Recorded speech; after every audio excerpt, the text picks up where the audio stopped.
Good evening, everybody, and welcome to another episode of BevLive, coming to you live on a Friday evening, as always. Coming to you at 6 Central, 7 o'clock Eastern Time, 4 o'clock Pacific. And as always, we have a topic to talk about. Today, we will be talking about what to do and what not to do when being in a social situation that involves wine.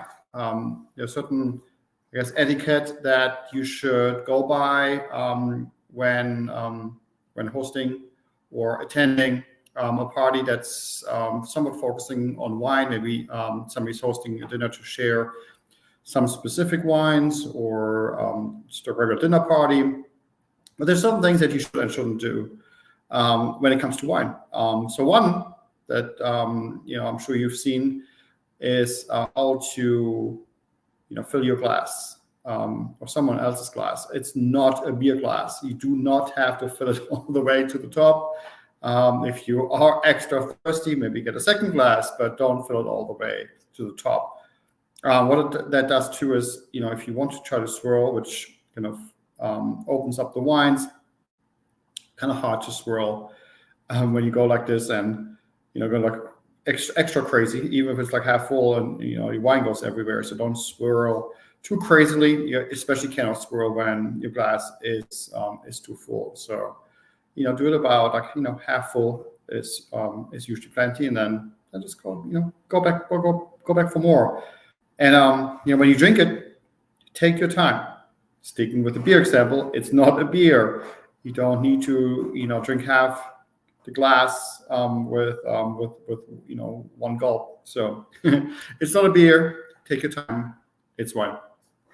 Also, don't use perfumes that are incredibly strong, because a lot of the tasting experience of the experience of enjoying wine comes through smell. So if you have a strong perfume, that then overpowers not just your tasting experience and enjoyment of the wine. It also impacts other people who may not be too happy if all they're smelling is your perfume, as nice as it may be.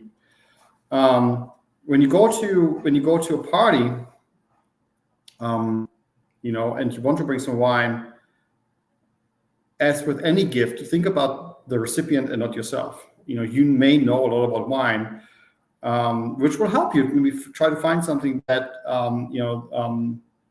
the person you're giving the gift to would appreciate, but don't go necessarily by what you would like, because your experience or knowledge of wine and appreciation may be completely different to that of the recipient.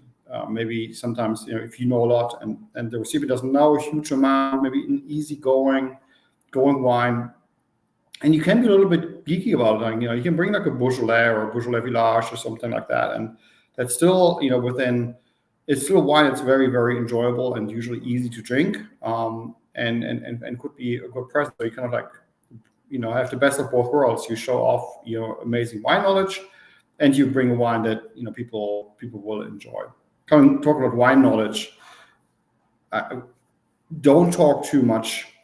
If you know a lot about wine, don't talk too much about all the different things that you know about wine. I mean, it's people will. It does make, let's just say, it does make for the best conversation if you're the only one raving about specific wines that a lot of the other people may have never heard of, or you just kind of like a show off. So understand the other people that are in the room. If everybody knows a ton about wine, if it's a wine club, obviously that's completely different. And this is kind of an obvious one too, but if you are the host, make sure that you serve the wine at a good temperature. Don't make sure that your reds are not too warm, and make sure that your whites are not too cold. So these are a few easy to go by rules when it comes to enjoying wine with other people. I'm sure there's more. But in all those wines, and we'll see you next week. Bye.